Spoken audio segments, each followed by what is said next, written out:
इस one day exam factory में आप सभी का स्वागत है गाइस। आज हम लोग इंटरनेशनल रिलेशन देख रहे हैं। इसके पहले जो है 6-7 पार्ट हम लोग ऑलरेडी अपलोड कर चुके हैं वनडे एग्जाम फैक्ट्री में। प्लेलिस्ट में जाकर के आप लोग देख सकते हैं one day exam factory. One day exam factory playlist में जाकर के चेक कर सकते हैं। इसके पहले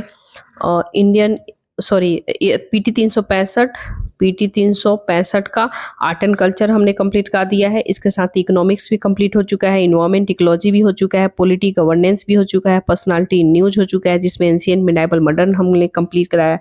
सारे चीज हमने कंप्लीट कराया है, तो आप लोग जाकर के देख सकते हैं। ये जो है 6ठा या 7वां पार्ट होगा।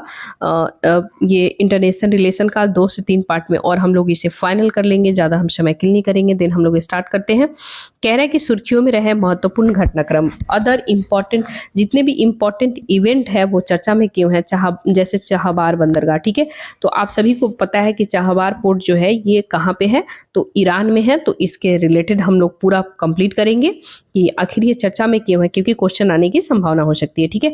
हाल ही में भारत ने चाहबार बंदरगाह पर शहीद बेहिश्ती पोर्ट टर्मिनल के विकास के लिए, कौन सा पोर्ट के लिए, शहीद बेहिश्ती पोर्ट टर्मिनल के विकास के लिए ईरान के साथ 10 वर्षीय समझौता पर हस्ताक्षर किया है। 2014-15 में, लगभग 2015-16 के समथिंग ये शाइन हुआ था। यानी कि ये क्या बोलते हैं, ईरान में जो है चाहबार पोर्ट डेवलपमेंट के लिए, लेकिन हुआ नहीं था। तो रिसेंटली इसलिए चर्चा में है क्योंकि चाहबार बंदरगाह पर शहीद बेहिश्ती पोर्ट टर्मिनल जो है इसके विकास के 10 वर्ष हो चुके हैं, लेकिन अभी तक पूरा फाइनल कंप्लीट नहीं हुआ है। 10 वर्ष हो चुके हैं, तो इसलिए ये चर्चा में है, ठीक है। तो कह रहे कि इसकी उत्पत्ति कब हुआ था चाहबार बंदरगाह की, यानी कि उत्पत्ति इन द सेंस भारत जो है कब इसको एस्टैब्लिशमेंट किया, कब इसमें इस पे वर्क करने के लिए एस्टैब्लिशमेंट पैसा वगैरह इन्वेस्ट किया। तो 2016 में भारत, ईरान, अफगानिस्तान ने चाहबार बंदरगाह के विकास के लिए त्रिपक्षीय समझौता पर हस्ताक्षर किया था। किसने किसने किया था, भारत, ईरान, अफगानिस्तान ने, ठीक है। भूमि सामरिक अवस्थिति की बातें करें तो चाहबार बंदरगाह जो है ये ओमान की खाड़ी पर अवस्थित है, और ये बंदरगाह पाकिस्तान को दरकिनार करते हुए अफगानिस्तान के लिए सीधा समुद्री मार्ग प्रदान करता है, ठीक है। ये महत्व क्यों है, इतना इंपॉर्टेंट क्यों है, तो ये समझौता भारत, ईरान, अफगानिस्तान के संबंधों को मजबूत करने में महत्वपूर्ण साबित होगा। इसके साथ ही ये बंदरगाह भारत को पश्चिम तट से भूमि से घिरे अफगानिस्तान, मध्य एशिया और कुछ यूरोपीय देशों को दूरी को कम करेगा, ठीक है। मध्य एशिया का प्रवेश द्वार कहा जाता है। चाहबार बंदरगाह के लिए मध्य एशिया के प्रवेश द्वार के रूप में कार्य करता है। अफगानिस्तान, कजाकिस्तान, तुर्कमेनिस्तान भू आबाद देश है और भारत को जोड़ता है, ठीक है। भू बात का मतलब लैंडलॉक कंट्री है, ठीक है। ये व्यापक INSTC की बातें करें तो अंतर्राष्ट्रीय उत्तर परिवहन गलियारा, ठीक है। यानी कि ये जो है इंटरनेशनल नॉर्थ साउथ, ठीक है, नॉर्थ साउथ ये हो जाएगा आपको परिवहन हो जाएगा, लाइक नॉर्थ साउथ, ये जो है INST जो है नॉर्थ साउथ जो है परिवहन गलियारा पहल के रूप में। INST जो है स्वेज नहर का एक विकल्प है, ठीक है। यानी कि स्वेज नहर का क्या है, एक विकल्प है। आप यहाँ से आप देख सकते हैं कि ये हमारा इंडिया हो गया। यहाँ से जैसे हम यहाँ, ये तो पाकिस्तान यहाँ है, जस्ट इसके ऊपर वाला पोर्शन में जाएंगे तो अफगानिस्तान हो जाएगा, और अफगानिस्तान से जस्ट हमारा बॉर्डर, अफगानिस्तान से बॉर्डर किससे सटता है, ईरान का है, ये वाला ईरान से। तो यहाँ से हमारा रूट कनेक्टिविटी बहुत स्ट्रांग हो जाएगा, ठीक है। तो ये हो जाएगा, यहाँ से जस्ट हम निकलेंगे तो भारत, फिर अफगानिस्तान, अफगानिस्तान से ये हो जाएगा आपका ईरान, ठीक है। और यहाँ पे जो आपका ये जो पोर्ट है, और यहाँ से हम और भी कंट्री में जा सकते हैं, ठीक है। और यहाँ से होते हुए हम यूरोपीय यूनियन में भी जा सकते हैं, या फिर इधर भी हम ये जितने भी सारे सऊदी अरबिया, ओमान वगैरह हो गया, इन सारे कंट्रियों में भी जा सकते हैं, ठीक है। तो ये कनेक्टिविटी को डेवलप करेगा, ठीक है। नेक्स्ट हम लोग देखेंगे, कह रहे हैं कि अंतर्राष्ट्रीय INST जो है INSTC, ठीक है, यानी कि ये एक बहुत अच्छा एक ट्रेड रूट भी हो जाएगा हमारे यहाँ, जो व्यापार वगैरह करने के लिए एक दूसरे कंट्री, यानी कि रास्ता जो है उसका काफ़ी जो लॉन्ग पड़ता है वो शॉर्ट हो जाएगा। यानी कि काफ़ी डिस्टेंस कवर जो है बहुत लॉन्ग हो जाता था ट्रेड वगैरह से रिलेटेड, एक दूसरे कंट्री से अगर सामान एक्सपोर्ट इंपोर्ट किया जाता था, तो ये थोड़ा रास्ता जो है काफ़ी शॉर्ट हो जाएगा, ठीक है। तो आप यहाँ पे देख सकते हैं ये मुंबई है, मुंबई से फिर यहाँ पे आप देख सकते हैं ईरान के चाहबार पोर्ट है।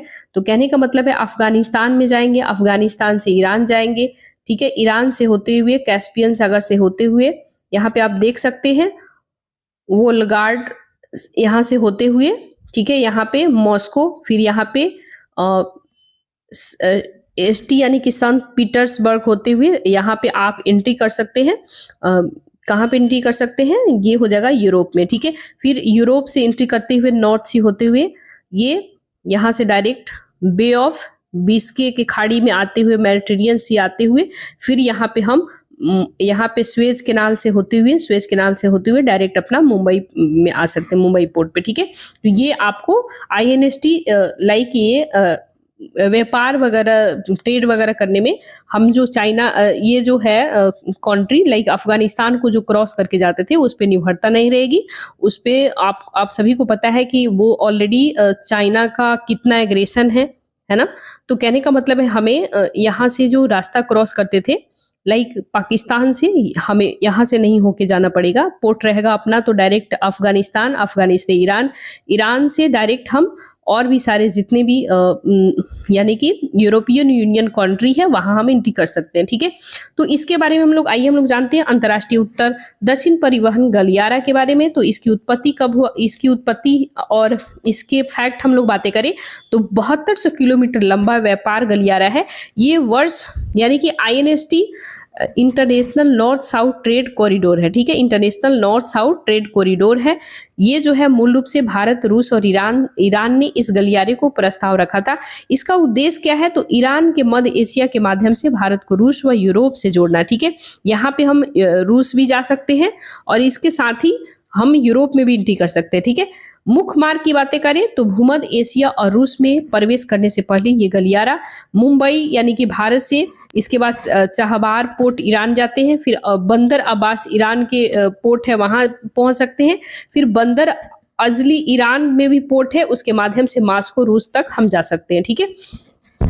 ये कनेक्टिविटी आसान हो जाएगा, ठीक है। नेक्स्ट हम लोग देखेंगे, कह रहे हैं कि भारत और ग्लोबल साउथ, ठीक है। तो भारत जो है इंडिया एंड ग्लोबल साउथ क्यों चर्चा में है, अपन ये पढ़ना है। तो हाल ही में भारत ने वर्चुअल रूप से तीसरे वॉइस ऑफ ग्लोबल साउथ शिखर सम्मेलन को मेजबानी किया है, ठीक है। यानी किसने किया है, भारत ने किया है। किसको किया है, ग्लोबल साउथ की मेजबानी किया है। भारत ने 2023 के जनवरी और नवंबर में भी ये पहले, दूसरे और वॉइस ऑफ ग्लोबल साउथ शिखर सम्मेलन की मेजबानी कर चुका है। ये दोनों शिखर सम्मेलन वर्चुअल रूप से ही आयोजित किया गया था। वॉइस ऑफ ग्लोबल साउथ शिखर सम्मेलन जो है भारत के वसुधैव कुटुंब था और यह एक पृथ्वी एक परिवार एक भविष्य के दर्शन को अंतर्राष्ट्रीय स्तर तक विस्तार करता है। इसका थीम जो है वसुधैव कुटुंब जो है ये एक पृथ्वी एक परिवार एक भविष्य के दर्शन को अंतर्राष्ट्रीय स्तर पर विस्तार करता है, ठीक है। नेक्स्ट है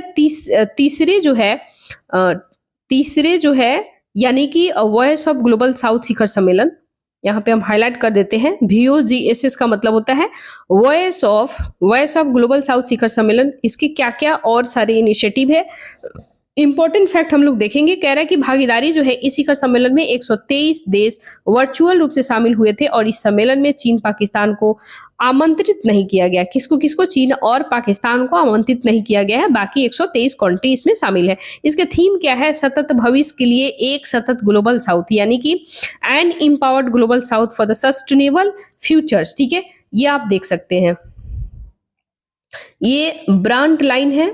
ये जो लाइन है यहाँ पे नॉर्थ अमेरिका को यहाँ से क्रॉस करते हुए फिर अफ्रीका को क्रॉस करते हुए फिर यहाँ आप देख सकते हैं नीचे इंडिया है, कुछ पोर्शन आपको कजाकिस्तान भी वगैरह आ जाएगा, कुछ पोर्शन यहाँ पे अफगानिस्तान वगैरह को करते हुए यहाँ से आप देख सकते हैं ये ब्रांड लाइन हो जाएगा, ठीक है। यहाँ पे ऑस्ट्रेलिया वगैरह आप यहाँ पे देख सकते हैं, ठीक है। नेक्स्ट हम लोग देखेंगे, कह रहा है कि भागीदारी इसमें और क्या क्या है। तो भागीदारी की बातें करें तो ये शिखर सम्मेलन 123 देश वर्चुअल रूप से शामिल हुए थे। इसमें चीन और पाकिस्तान आमंत्रित नहीं किया गया था। इसका थीम जो है सतत भविष्य के लिए सतत global south and empowered global south for the sustainable future. सम्मेलन के दौरान भारत ने ग्लोबल साउथ के लिए एक व्यापक मानव केंद्रित ग्लोबल डेवलपमेंट कॉम्पैक्ट का प्रस्ताव प्रस्तुत किया था। ये विकासशील देशों को बढ़ते कर्ज की समस्या से निपटने पर केंद्रित है, ठीक है। क्योंकि आप जानते हैं कि चाइना क्या करता है, बहुत सारे को डेफ्ट में फंसा लेता है। डेफ्ट बोले तो कर्ज होता है, ठीक है। डेफ्ट का मतलब कर्ज होता है, तो वो क्या करता है, पहले कर्ज देगा, फिर जब लोग ओवर आवश्यकता से, मान लो कि आपको 10 रुपए कर्जा लेने की शक्ति है, कैपेसिटी है, और आप जो है इससे 100 रुपए कर्जा ले लीजिएगा, 100 रुपए, तो आप बताओ, आप तो चुका नहीं पाइएगा, तो इसके एवज में ये कर्जा मांगेगा और आप जब नहीं दीजिएगा तो इसके हर कहना आपको मानेगा, जैसे जैसे कहेगा कि हाँ आपकी जमीन हम 100 साल पे लीज पे ले रहे हैं, आपको देना पड़ेगा, नहीं तो मेरा पैसा रिटर्न कर। तो क्या कीजिएगा? तो ऐसे ही जो है सबको डेप्थ रेत में फंसाते चलता है। जी, लगभग कंट्री जो है चाइना से परेशान है। वो क्या करता है, पैसा वैसा, अब पैसा सबको जरूरी है, आप सभी को पता है, तो क्या करता है अपना डेप्थ में वैसे सबको फंसाते जाता है। ठीक है, तो इस चीजों को थोड़ा सा काउंटर किया जाए। इस सम्मेलन के दौरान भारत ने ग्लोबल साउथ के लिए एक व्यापक मानव केंद्रित ग्लोबल डेवलपमेंट कॉम्पैक्ट का प्रस्तुत किया और ये विकासशील देशों के बढ़ते कर्ज की समस्या से निपटने पर केंद्रित है। ठीक है, इन 4 सिद्धांत शामिल है, कौन कौन से है? विकास के लिए व्यापार, संधारणीय विकास के लिए क्षमता निर्माण, प्रौद्योगिकी साझाकरण करना और इस परियोजना विशेष रियायती वित्त अनुदान देना। मतलब रियायत लेवल पे, यानी कि कम दाम, कम पैसे, कम जिसपे कम कम इंटरेस्ट हो, उन चीजों पे अनुदान देना, वो लोग को सहायता करना, जिससे कि उन सब डेफ्ट से निकल सके। ठीक है, ऋण का कोई बोझ नहीं हो और ये सुनिश्चित करना कि विकास बुनियादी ढांचे वित्त पोषण से विकासशील देशों पर ऋण कर्जा बोझ न बढ़े। ठीक है, ऑर्गेनाइजेशन कौन कौन काम करता है? International north south transport corridor काम करता है और voice of the global south summit इस पे वर्क करता है। ठीक है, भारत से रिलेटेड अगर हम लोग बातें करें तो भारत का व्यापार संवर्धन गतिविधि को बढ़ावा देने के लिए 2.5 मिलियन डॉलर के स्पेशल फंड की शुरुआत करेगा और साथ ही व्यापार नीति को व्यापार वर्ता सक्षम निर्माता के लिए $1 मिलियन फंड का आवंटित किया गया है। ग्लोबल साउथ क्या है? ग्लोबल साउथ शब्द का मतलब होता है विकासशील और अल्प विकसित या फिर अविकसित देशों को व्यक्त करना। ठीक है, ऐसा देश जो विकसित नहीं है, यानी अविकसित है, डेवलप नहीं है, वैसे विकासशील देश, अल्प विकसित देश या फिर अविकसित देशों को इसमें ज्वाइन किया जाता है। ये मुख्य रूप से दक्षिणी गोलार्ध में अवस्थित है और इसमें अधिकतम अफ्रीका हो गया, एशिया हो गया, लैटिन अमेरिका के देश आते हैं, जो ऑलरेडी हम लोग यहाँ पे देखे हैं ना, ये आप लोग ब्रांड लाइन जिसको बोलते हैं। ठीक है, यानी कि ये जो कंट्री है काफी ना ज्यादा अमीर है ना ज्यादा गरीब, यानी लगभग गरीबी मानो, उतना अमीर तो है नहीं। तो आप यहाँ पे ये जो भी है ब्रांड लाइन वगैरह में हमारा इंडिया भी आता है, अफ्रीका भी आता है, साउथ अमेरिका भी आता है, ऑस्ट्रेलिया भी आता है, ये सारे आपको याद रखना है। ठीक है, नेक्स्ट हम लोग देखेंगे, कह रहा है ग्लोबल साउथ का मतलब विकासशील अल्प विकसित अविकसित देशों के व्यक्त करना। ये देश के मुख्य दक्षिण गोलार्ध में जो स्थित है और इनमें अधिकतर अफ्रीका, एशिया, लैटिन अमेरिका के देश आते हैं। ग्लोबल साउथ की बातें करें तो सर्वप्रथम यानी कि ब्रांड रिपोर्ट 1980 में आया था और इन्हीं के नाम पे ब्रॉटलैंड लाइन रखा गया था। ठीक है, तो ये रिपोर्ट में उत्तर और दक्षिण देशों के बीच उनकी प्रौद्योगिकी संबंध प्रगति लाया गया। सकल घरेलू उत्पादन जीवन स्तर के आधार पर विभाजन का प्रस्ताव दिया गया था और इन्हीं के नाम पे ब्रांड रिपोर्ट जो है ब्रॉटलैंड रिपोर्ट लाइन कहा जाता है। ठीक है, ग्लोबल साउथ के बारे में बातें करें, भारत की कौन कौन से पहल है, इनिशिएटिव क्या क्या लाया है भारत ने, या दोनों के बीच इनिशिएटिव क्या है? तो सामाजिक प्रभाव कोष है। भारत इस कोष के माध्यम से global south digital public infrastructure को मजबूत करने के लिए $25 मिलियन को योगदान देगा, यानी कि प्रोवाइड कराएगा, सहायता करेगा, योगदान देगा। इसके साथ ही global south young diplomatic forum में ये इसमें शिक्षा क्षमता निर्माण को बढ़ाने के लिए शुरू किया गया है। अफ्रीकी संघ यानी कि अफ्रीकन यूनियन जो है इसमें G20 में शामिल करना। अफ्रीकी संघ को भारत की G20 अध्यक्षता के दौरान, आप सभी को पता है जब भारत में 2023 में G20 की अध्यक्षता भारत ने किया, उस समय पहले G20 होता था, लेकिन G20 प्लस अफ्रीकी यूनियन, तो आप सभी को पता है अफ्रीकी यूनियन में कितने 52 कंट्री है। तो आपसे कोई क्वेश्चन पूछे क्या G20 प्लस एक अफ्रीका इसमें साउंड हो गया यानी G21 हो गया? तो नहीं, क्योंकि यानी कि एक यूनियन का मतलब होता है एक संघ और उसमें बहुत सारे कंट्री मिलकर के एक संघ बनती है। तो अफ्रीकन यूनियन जहां भी है तो उसमें टोटल अफ्रीका का जितने भी कंट्री है 52 कंट्री सारा इंक्लूडेड है। ठीक है, तो अपन ध्यान में रखना है G20 कंट्री तो है ही है। ठीक है, इसके साथ ही अफ्रीकन यूनियन भी है। ठीक है, इसके साथ ही अफ्रीका संघ को भारत की G20 अध्यक्षता के दौरान अस्थायी सदस्य के रूप में G20 में शामिल किया गया। आरोग्य मैत्री का विजन भी लाया गया, जिसके तहत एक विश्व एक साथ एक स्वास्थ्य भारत स्वास्थ्य सुरक्षा मिशन लाया गया, जिसके तहत हाल ही में भारत का पहला विदेशी जन औषधि केंद्र मॉरिशस में खोला गया। ठीक है, तो अपन ध्यान रखना है। नेक्स्ट है हिंद प्रशांत महासागर पहल यानी इनिशिएटिव। ठीक है, ये इंडो पैसिफिक ओशियन इनिशिएटिव ये क्या है, क्यों चर्चा में है, तो हम लोग देखेंगे। हिंद प्रशांत महासागर के 5 वर्ष पूरे हो चुके हैं, इसलिए चर्चा में है, तो अपन पढ़ के जाना है। ये तो पढ़ना ही फैक्ट है कि ये तो आपका फैक्ट एक हो गया कि 5 वर्ष पूरे हुए हैं। दूसरा, अब हम लोग को इसके स्टैटिक पोर्शन को कंप्लीट करेंगे। ये जो है गैर संधि आधारित स्वैच्छिक व्यवस्था है, जो स्वतंत्र और खुले हिंद प्रशांत नियम आधारित क्षेत्रीय व्यवस्था के लिए सहयोग को बढ़ावा देता है। इसकी उत्पत्ति जो है 2019 में, यानी कि Indian Pacific ocean initiative IPOI जिसको शॉर्टकट कहते हैं, यानी कि इंडियन पैसिफिक ओशियन इनिशिएटिव 2019 में लाया गया था, जिसमें बैंकॉक थाईलैंड में यह आयोजित हुआ था। पूर्वी एशिया शिखर सम्मेलन के दौरान लॉन्च किया गया था। ठीक है, सिद्धांत की बातें करें तो ये भारत 2015 में शुरू किया गया, ये इनिशिएटिव है भारत द्वारा 2015 में शुरू किया गया था। ये पहल ये क्षेत्र में सभी के लिए सुरक्षा विकास, इसके साथ ही सागर पहल की अवधारणा पर आधारित हुआ था। सागर पहल का विजन क्या है, तो अंतर्राष्ट्रीय समुद्री कानूनी मानदंडों को समान करते हुए आर्थिक सहायता करना, समुद्री सुरक्षा चिंताओं को दूर करना, साझा मंच पर एक साथ लाना और समावेशी विकास को बढ़ावा देना। IPOI की बातें करें हम लोग, तो IPOI के 7 स्तंभ का यानी उसका नेतृत्व करने वाला देश कौन कौन से है, तो समुद्री सुरक्षा की बातें करें तो यूनाइटेड किंगडम और भारत है समुद्री सुरक्षा के लिए। समुद्री पारिस्थितिकी की बातें करें तो ऑस्ट्रेलिया थाईलैंड के साथ है। आपदा जोखिम न्यूनीकरण और प्रबंधन की बातें करें तो भारत बांग्लादेश है। और विज्ञान प्रौद्योगिकी और शैक्षिक सहयोग से रिलेटेड इटली सिंगापुर के साथ है, इसका नेतृत्व करता है। समुद्री संसाधन किसके किसके बीच होता है, तो फ्रांस और इंडोनेशिया के बीच। और क्षमता निर्माण और संसाधन साझाकरण जर्मनी के साथ होता है। इसके साथ ही व्यापार कनेक्टिविटी समुद्री परिवहन जो है ये जापान संयुक्त राज्य अमेरिका के बीच होता है। ठीक है, तो आपन याद रखना है। ऑर्गेनाइजेशन की बातें करें तो सोशल इम्पैक्ट फंड काम करता है। नेक्स्ट हम लोग देखेंगे भारत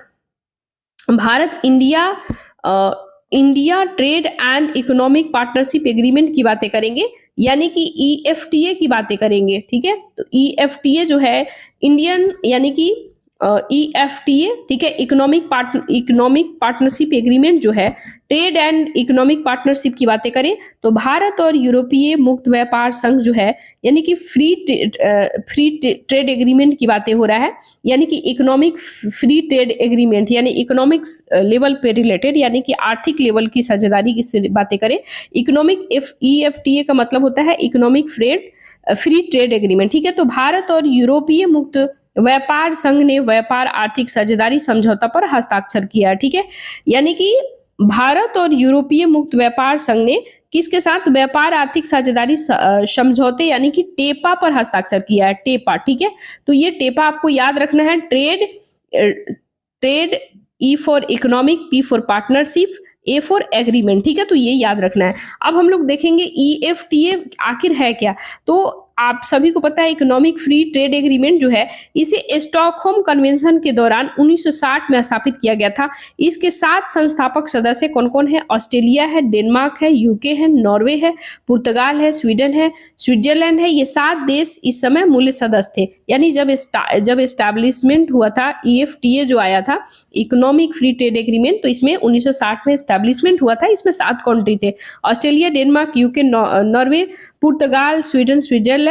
ये 7 देश हैं, आपको याद रखना है। इसके सदस्य अभी की बातें करें तो सदस्य जो है आइसलैंड, लिंकस्टाइन, नॉर्वे, स्विट्जरलैंड, ये देश यूरोपीय संघ का हिस्सा नहीं है। तो आपको याद रखना है आइसलैंड जो है, लिंकस्टाइन, नॉर्वे, स्विट्जरलैंड, ये देश यूरोपीय संघ का हिस्सा नहीं है। इसका उद्देश्य आखिर है क्या, तो ये अपने सदस्यों और उनके व्यापारिक साझेदारों के बीच मुक्त व्यापार आर्थिक एकीकरण को बढ़ावा देना। ठीक है, तो अपन पढ़ के जाइएगा, 2-3 बार वीडियो देखिएगा, याद हो जाएगा।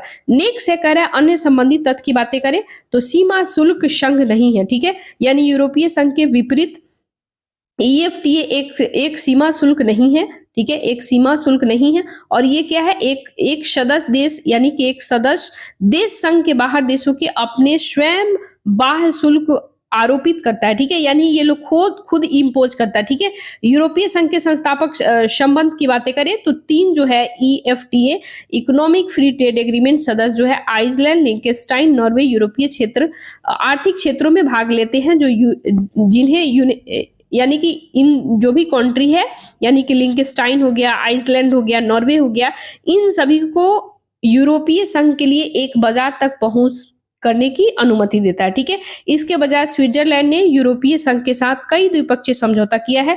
भारत से रिलेटेड अगर हम लोग बातें करें तो भारत और EFTA यानी कि Bharat economic free trade agreement की बातें करें तो इसके सदस्य देशों में भारत का सबसे बड़ा व्यापारिक भागीदारी स्विट्जरलैंड सबसे बड़ा व्यापारिक भागीदार देश है। इसके बाद नॉर्वे का स्थान आता है। सबसे बड़ा इसमें अगर जो कंट्री है उसके साथ भागीदारी देश है तो स्विट्जरलैंड है, दूसरा नॉर्वे है। सोने के आयात की बातें करें, सोने के आयात के कारण, यानी कि आयात मतलब हम लोग जो है बाहर से सोना मंगाते हैं, मतलब इंपोर्ट करते हैं अपने कंट्री में दूसरे कंट्री से सामान मंगाना, that is called the import. ठीक है, यानी कि सोना का आयात जो है स्विट्जरलैंड के साथ हम लोग काफी ज्यादा करते हैं, जिसपे हमें व्यापार घाटा बना हुआ है, यानी कि काफी हम लोग घाटे में रहते हैं क्योंकि इंपोर्ट ज्यादा करते हैं, अपना सामान कम बेचते हैं, तो सीधी सी बात है घाटा होगा, है ना। भारत ने पहली बार EFTA के सदस्यों के साथ कोई FTA संपन्न नहीं किया, यानी कोई भी फ्री ट्रेड एग्रीमेंट संपन्न नहीं किया है। इसका उद्देश्य आखिर है क्या? अगले 15 वर्षों में भारत में 100 बिलियन अमेरिकी डॉलर का प्रत्यक्ष विदेशी निवेश लाने का लक्ष्य निर्धारित किया गया है। इन निवेशों में, यानी निवेश मतलब इन्वेस्टमेंट वगैरह, ठीक है, इन निवेशों के माध्यम से भारत में 1 मिलियन प्रत्यक्ष रोजगार के सृजन का लक्ष्य रखा गया है, यानी कि लगभग 1 मिलियन डायरेक्ट रोजगार मिले, यानी 1 मिलियन बराबर 10 लाख डायरेक्ट हमें रोजगार का लक्ष्य रखा गया। ठीक है, कानूनी प्रतिबद्धता की बातें करें तो अब तक सभी मुक्त व्यापार समझौता में पहली बार समझौता पर लक्ष्यों को आधारित निवेश को बढ़ावा देता है। इसके साथ ही रोजगार से सृजन के बारे में कानूनी प्रतिबद्धता जताया गया है। पारस्परिक मान्यता समझौता की बातें करें तो ये नर्सिंग हो गया, चार्टर अकाउंट हो गया, आर्किटेक्चर जैसे हो गया, पेशेवर सेवाओं में पारस्परिक मान्यता समझौते के प्रावधान को शामिल किया गया है। यानी इसमें बहुत सारे फील्ड आ जाएंगे, नर्सिंग आ जाएंगे, चार्टर अकाउंटेंट वगैरह आ जाएंगे, आर्किटेक्चर से रिलेटेड वगैरह आ जाएगा। ठीक है, नेक्स्ट हम लोग देखेंगे, अच्छा इसके लिए ऑर्गेनाइजेशन पूछे तो European free trade association work करता है, म्यूचुअल रिकॉग्नाइजेशन एग्रीमेंट काम करता है। ठीक है, प्रशुल्क में कटौती, ठीक है, तो ये अपनी 92.2% टैरिफ लाइनों पर प्रशुल्क यानी टैरिफ को हटाने का प्रस्ताव लिया है। भारत के 99.6% निर्यात को कवर करेगा। ठीक है, यानी कि 99.6% जो निर्यात है, जो हम लोग सामान दूसरे देशों को बेचते हैं, उस निर्यात को कवर करेगा। ठीक है, तो आपन पढ़ के जाना है ओवरऑल। ठीक है, नेक्स्ट हम लोग देखेंगे, कह रहा है कि बाजार तक पहुंच होगा ये, यानी कि इकोनॉमिक्स फ्री ट्रेड एग्रीमेंट जो है बाजारों में भारत के 100% गैर कृषि उत्पादों को प्रवेश दिया जाएगा। पर संस्कृत कृषि उत्पादों यानी PAP जो है प्रसंस्कृत एग्रीकल्चर प्रोडक्शन में प्रशुल्क में रियायती दी जाएगी, यानी थोड़ा सा सस्ता कीमतों पे मिलेगा। ठीक है, नेक्स्ट हम लोग देखेंगे तापी गैस पाइपलाइन परियोजना। तापी गैस पाइपलाइन परियोजना क्यों चर्चा में है, तो हाल ही में अफगानिस्तान तुर्कमेनिस्तान के अधिकारियों ने तुर्कमेनिस्तान सीमा के अंदर पूर्ण हो चुकी है तुर्कमेनिस्तान, अफगानिस्तान, पाकिस्तान, भारत तापी, यानी कि इसमें जो है कौन कौन सी कंट्री है, तो तुर्कमेनिस्तान, अफगानिस्तान, पाकिस्तान, भारत, ये तापी में शामिल है। ठीक है, तो ये गैस पाइपलाइन परियोजना का संयुक्त रूप है, ये पूरा हो चुका है। इसके बारे में अब हम देखेंगे। इसका उद्घाटन के साथ ही अफगानिस्तान ने कहा है कि वह जल्द ही इस पाइपलाइन परियोजना को पूरा करने के लिए तेजी से काम कर शुरू किया है। तापी परियोजना हालांकि शुरू कब हुआ था, 1990 के दशक में, 1990 के दशक के मध्य में तापी गैस पाइपलाइन परियोजना परिकल्पना लाया गया था और इसमें दक्षिण पूर्वी तुर्कमेनिस्तान इसके साथ ही गालकिनिस गैस क्षेत्र निकाली गई और प्राकृतिक गैसों को अफगानिस्तान, पाकिस्तान से होते हुए भारत तक पहुंच बनाने के लिए डिजाइन किया गया था। ठीक है, अक्सर आप देखते हैं ना कि तापी के माध्यम से हो सकता है, आप सुनते हैं न्यूज़ में कि पाकिस्तान जो है भारत में कनेक्टिविटी हो सकता है, प्रॉब्लम क्रिएट करेगा। ये सारी चीज़ अक्सर हम लोग न्यूज़ में देखते रहते हैं। ठीक है, तो वही तापी के बारे में बात हो रहा है। ठीक है, यानी कि ये जो है अफगानिस्तान, पाकिस्तान, तुर्कमेनिस्तान ऐसे करके एंट्री होगा भारत में। ठीक है, तो कह रहे हैं कि 1990 के दशक में तापी गैस पाइपलाइन परियोजना को लाया गया था और इसमें दक्षिण पूर्वी तुर्कमेनिस्तान से लेकर के गालकिनिक्स गैस क्षेत्रों को निकाला जाएगा। प्राकृतिक गैस को अफगानिस्तान, पाकिस्तान से होते हुए भारत तक पहुंचाने की डिजाइन किया गया था। ये जो आप लाइन देख सकते हैं यहाँ पे, है ना, भारत पाकिस्तान ये होते हुए यानी अफगानिस्तान, पाकिस्तान, फिर भारत में एंट्री किया जाएगा। ठीक है, इसके साथ ही किनिस गैस क्षेत्र को पहले ओलोनेट ओलोनेट गैस क्षेत्र कहा जाता था। इसकी खोज 2006 में हुआ था। ठीक है, मैरी तुर्कमेनिस्तान से 75 किलोमीटर दक्षिण पूर्व में स्थित है। दुनिया के 5 सबसे बड़े गैस क्षेत्रों में से एक है। ये तुर्कमेनिस्तान से अफगानिस्तान, पाकिस्तान, भारत प्रस्तावित लगभग 1800 किलोमीटर तक पाइपलाइन है। ठीक है, तो आपको ध्यान में रखना है। नेक्स्ट हम लोग देखेंगे अन्य हालिया घटनाक्रम, अदर रिसेंट डेवलपमेंट की बातें करें। अदर रिसेंट डेवलपमेंट क्या क्या हुआ है? Path to peace summit. ठीक है, तो पाथ टू पीस समिट आखिर है क्या, क्यों चर्चा में है, तो हम लोग देखेंगे। हाल ही में यूक्रेन में शांति स्थापित करने के लिए स्विट्जरलैंड में एक सम्मेलन आयोजित हुआ था। स्विट्जरलैंड में एक सम्मेलन आयोजित हुआ था, इसलिए चर्चा में है। जिसको पाथ टू पीस समिट बोलते हैं, यानी कि यूक्रेन में शांति स्थापित, आप देख सकते हैं कि यूक्रेन रशिया का जो वॉर चल रहा है, इसको देखते हुए यूक्रेन में शांति स्थापित करने के लिए स्विट्जरलैंड में एक सम्मेलन आयोजित हुआ है। इसका उद्देश्य है क्या? तो यूक्रेन में यानी कि तुरंत एक अस्थाई यानी कि त्वरित एक यानी कि जितने जल्दीबाजी हो सकता है त्वरित एक अस्थायी शांति की दिशा में एक अहम समझ विकसित करना है। भारत के प्रतिनिधित्व यानी कि भारत जो है रिप्रेजेंटेटिव है, ये स्थापित वगैरह करने में काफी भारत का योगदान है। भारत का प्रतिनिधित्व विदेश मंत्रालय के सचिव ने किया था।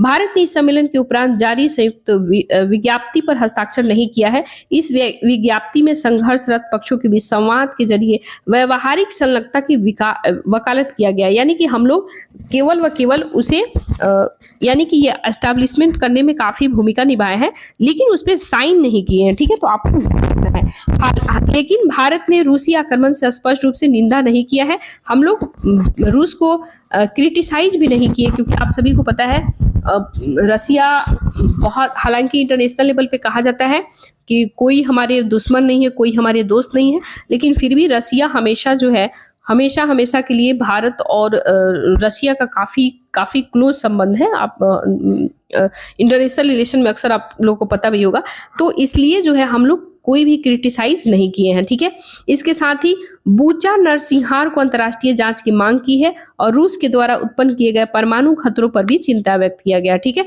नेक्स्ट है मरकोसुर क्यों चर्चा में है, तो इसे भी हम लोग देखेंगे। तो बोल्विया में मरकोसुर का पूर्ण सदस्य बन गया। ठीक है, मरकोसुर की बातें करें तो इसका नाम ये लैटिन अमेरिका में दक्षिण साझा बाजार है, एक सदर्न कॉमन मार्केट है। इसकी स्थापना 1991 में हुआ था। इसके सदस्य 1991 में इसके सदस्य जो थे अर्जेंटीना, ब्राजील, पराग्वे, उरुग्वे ने मिलकर इसकी स्थापना किया था। वेनेजुएला और बोलिविया भी इसमें शामिल है। ठीक है, हो सकता है क्वेश्चन पूछे तो आप लोग समझेंगे भाई मार्कोसुर ये है क्या, हम लोग न्यूज में पढ़े उतना ध्यान नहीं है, तो अपन ऐसे क्वेश्चन यहाँ से डायरेक्ट आ सकते हैं। ठीक है, तो आपको पढ़ के जाना है। भारत का मरकोसुर के साथ अधिमान्य व्यापार समझौता यानी कि प्रिफरेंशियली ट्रेड एग्रीमेंट है। हालांकि वेनेजुएला 1 दिसंबर 2016 से इस समूह से निलंबित हो गया है, बाहर हो चुका है। इसका उद्देश्य जो है अपने सदस्य देशों के बीच वस्तु सेवा पूंजी लोगों के मुक्ति आवाजाही को सुविधाजनक बनाना। ठीक है, नेक्स्ट हम लोग देखेंगे कोलंबो प्रोसेस। ठीक है, कोलंबो प्रोसेस क्यों चर्चा में है, तो भारत ने कोलंबो प्रोसेस के अध्यक्ष के रूप में इसे पहली बैठक की अध्यक्षता की है।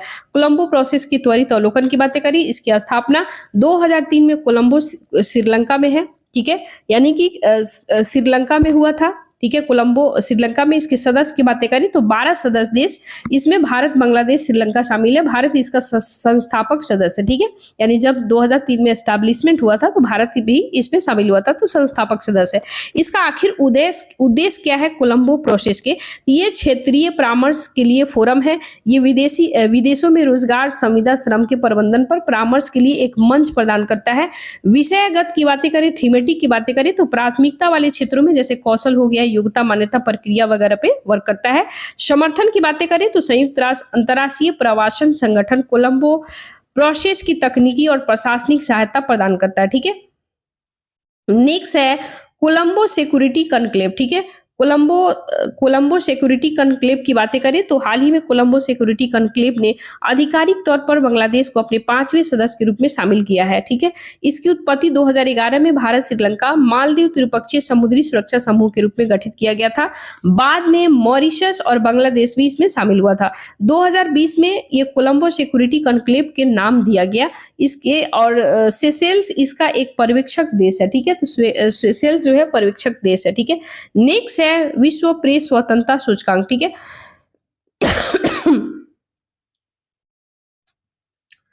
कह रहा है कि विश्व प्रेस स्वतंत्रता सूचकांक की बातें करें, वर्ल्ड प्रेस फ्रीडम इंडेक्स 2024 जारी हुआ है। वार्षिक यानी कि world press world press freedom index जो है 2024 में 180 देशों में भारत का स्थान कितने नंबर पे है? 159वें है। फिर से याद कीजिए, 180 देश में भारत का स्थान कितने नंबर पे है? 159वें नंबर पे है। ये सूचकांक पेरिस में स्थित रिपोर्टर्स विदाउट बॉर्डर्स RSF जो है, रिपोर्टर्स विदाउट बॉर्डर के द्वारा जारी किया जाता है। ये संगठन सूचना की स्वतंत्रता की रक्षा, प्रसार दुनिया के अग्रणी गैर सरकारी संगठन में शामिल है। ये सूचकांक जो है विश्व प्रेस स्वतंत्रता दिवस 3 मई को प्रकाशित किया जाता है। ठीक है, इसकी थीम जो है प्लेनेट के लिए प्रेस, यानी कि प्लेनेट के लिए प्रेस, पर्यावरणीय संकट के समय पत्रकारिता, a press for the planet, journalism in the face of the environmental crisis. ठीक है, इसका थीम है WPFI यानी कि वर्ल्ड प्रेस फ्रीडम इंडेक्स की बातें करें 2024 में, तो शीर्ष रैंक लाने वाले 3 कौन कौन से कंट्री है? तो नॉर्वे हो जाएगा, फिर दूसरे नंबर पे डेनमार्क हो जाएगा, फिर स्वीडन हो जाएगा। ठीक है, भारत का स्थान कितने हैं? 180 कंट्री में भारत का स्थान 159वें नंबर पे है। बहुत ही गंदा परफॉर्मेंस है। ठीक है, तो इसमें सुधार की आवश्यकता है। आप सभी को पता है जो भी हमारे यहाँ प्रेस वगैरह होता है उसमें कितने सारे गवर्नमेंट क्रिटिसाइज करती है, ये बैन लगा देंगे, वो करेंगे। हमारे यहाँ डेमोक्रेटिक है, मतलब फिर भी आप अच्छे से सवाल नहीं पूछ सकते हैं। आप मीडिया को कहा जाता है लोक स्तंभ का, मीडिया को कहा जाता है कि लोकतंत्र का चौथा स्तंभ है, फिर भी वो अच्छे से छाप नहीं सकती है, अच्छे से लिख नहीं सकती है, क्योंकि सीधे यानी कि सीधे वो लोगों के ऊपर मुकदमा लगा दिया जाता है। तो इसमें आप देख सकते हैं कि भारत में भारत का रिपोर्ट कितना गंदा है। 180 देशों में 159वें नंबर पे हमारा भारत का रैंक है, जो हमारे लिए बहुत ही दुर्भाग्य की बात है। हमारे यहाँ डेमोक्रेटिक कंट्री है, इसके बावजूद भी हम लोग वर्ल्ड प्रेस फ्रीडम इंडेक्स में हमारे इतने गंदे रैंक है। इसमें सुधार की जरूरत है, सीधी सी बात है, क्योंकि सीधी सी बात है, बिल्कुल सुधार नहीं करेंगे तो आप एक काफी दिल्ली दूर है हम लोग। कम से कम हम लोग को 30-35 रैंक तक भी रहते तो थोड़ा बहुत चलता। एक ही बार इतना ज्यादा, मतलब आप समझ ही रहे हैं कितनी दुर्भाग्य की बात है। खैर, अब किया भी क्या जा सकता है। बस यही हम लोग कहेंगे कि आप लोग भी अच्छे से मन लगा के पढ़िए, माँ बाप का सपना साकार कीजिए। थोड़ा बहुत तो कंट्रीब्यूट हम लोग कर ही सकते हैं एक अच्छी, मतलब वहां तक पहुंच करके, है ना। तो यही कहेंगे कि मन लगा के पढ़ते रहिए, और बहुत जल्द हम लोग लाने वाले हैं। इसके बाद ये जैसे कंप्लीट हो जाता है, कल परसों में इसे हम फिनिश कर देंगे। इसके बाद जो है साइंस एंड टेक लाएंगे, साइंस एंड टेक वो भी फिनिश करने के बाद डायरेक्ट MCQ, जितना हम लोग पढ़े हैं सबका MCQ करेंगे। ठीक है, तो जब तक के लिए जय हिंद जय भारत, फिर मिलते हैं नेक्स्ट वीडियो में। जब तक के लिए बाय बाय, गुड नाइट।